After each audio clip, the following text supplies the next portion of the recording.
मज़र आप बताइएगा, ये जो जमात इस्लामी का ने नामजदगी की और दोनों तरफ से हमने देखा है कि नुमाइंदे भी नामजद हो गए। जी, एक लिहाज से तो पॉजिटिव है। और इतने अरसे में जब इतना तनाव है, सियासी तनाव है, और ज़ाहिर है पार्लियामेंट और सुप्रीम कोर्ट भी जो है आमने सामने खड़े नज़र आते हैं। ऐसे में अगर कोई बातचीत का आगाज़ भी हो जाए तो वो उसको हम मुस्बत ही कहेंगे। कम से कम यहाँ से तो शुरुआत हो सकती है कि एक दूसरे के ख़िलाफ़ जो एक तकारीर होती हैं, ख़ास तौर पे इल्ज़ाम ज़ाती हमले होते हैं, वो किसी हद तक रुक जाएं। लेकिन ये देखना होगा कि बात कितनी तेज़ी से आगे बढ़ती है, इसलिए कि आपके पास वक्त नहीं है।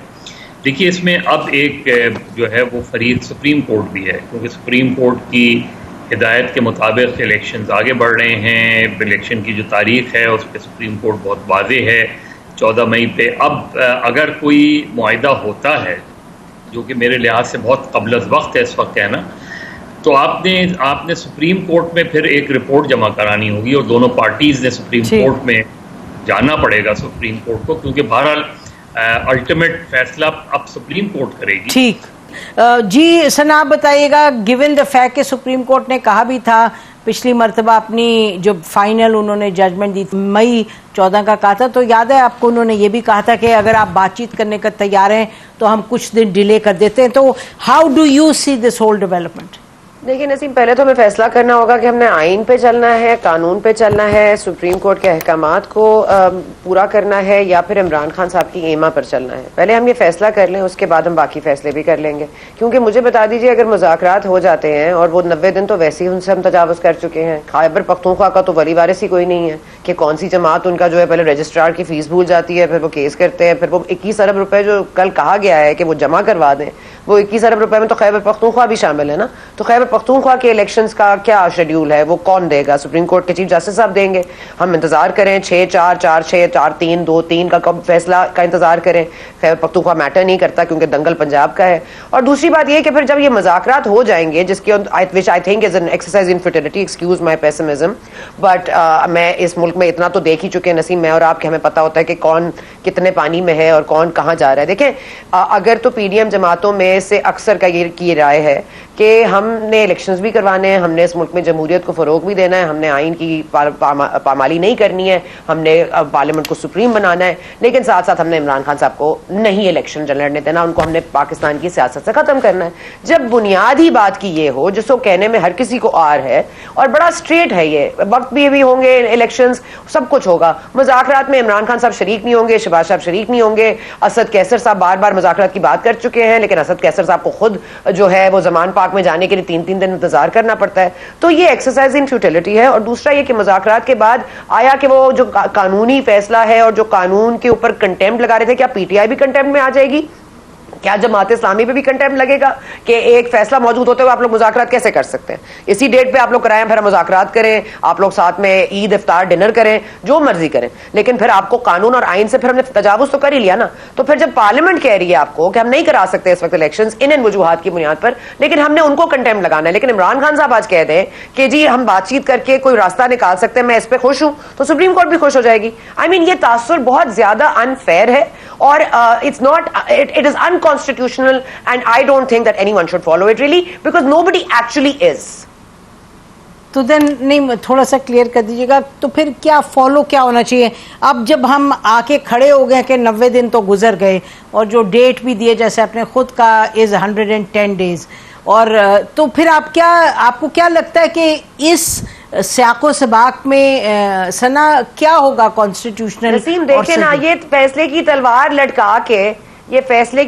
लटका के कंटेम्प्ट से डरा के अगर आप मुज़ाकरात करवाएंगे तो फिर मुज़ाकरात तो हल ना हुए ना। और मुज़ाकरात उन दोनों के दरमियान होते हैं जिनको एक दूसरे की वो माननी है कि दे एग्जिस्ट। यहां तो एग्जिस्टेंस ही क्वेश्चनेबल है ना। ठीक है, हर कोई गेट नंबर 4 से आया है, लेकिन क्या ये कहना गलत ना होगा कि इमरान खान साहब को जिस तरह से फैसिलिटेट किया गया, जिस तरह से मनूवर किया गया पूरे जुडिशियल ग्राउंड्स को, पूरे एस्टैब्लिशमेंट के ग्राउंड्स को, पूरे पार्लियामेंट के ग्राउंड्स को, आपने कोई चीज छोड़ी नहीं है, किसी को चीज को हाथ ना लगाओ, आपने हर चीज उनके मुताबिक सेट की थी for the next 10 years, and now we have to unravel it and it's becoming undone and it's impossible to keep sight of what will follow, and I can't predict लेकिन ये तो कोई हल नहीं है कि आज सुप्रीम कोर्ट कहे कि जी ये फैसला है, उसका कल मुज़ाकरात हो जाए, उसमें बातचीत में आ जाए, तो फिर सुप्रीम कोर्ट का फैसला कहां जाएगा? Hands in the balance. तो फिर सुप्रीम कोर्ट तो सुप्रीम ना हुई ना, फिर पार्लियामेंट ही सुप्रीम हुई जो इसमें से बैठ के मुज़ाकरात किए जाएंगे। सो पहले ये बात मान लें, फिर टेक द फैसला ऑफ द टेबल।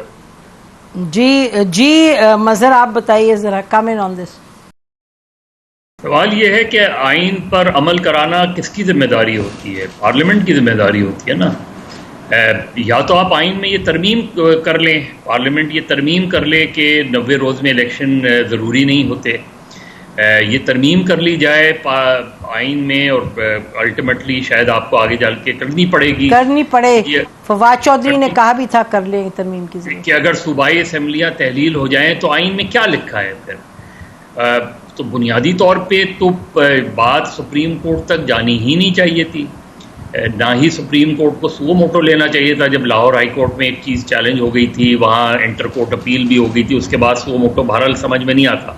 लेकिन ये सारा मसला कोर्ट तक गया उस वजह से क्योंकि 90 रोज़ में अचानक जब असम्बलियाँ तहलील हुई, उसकी जो भी वजूहात हैं उस पर आप उस पर दो राय हो सकती हैं, लेकिन तहलील के बाद तो आइन में बहुत कैटेगोरिकल लिखा था ना कि 90 रोज़ में इलेक्शन कराने हैं।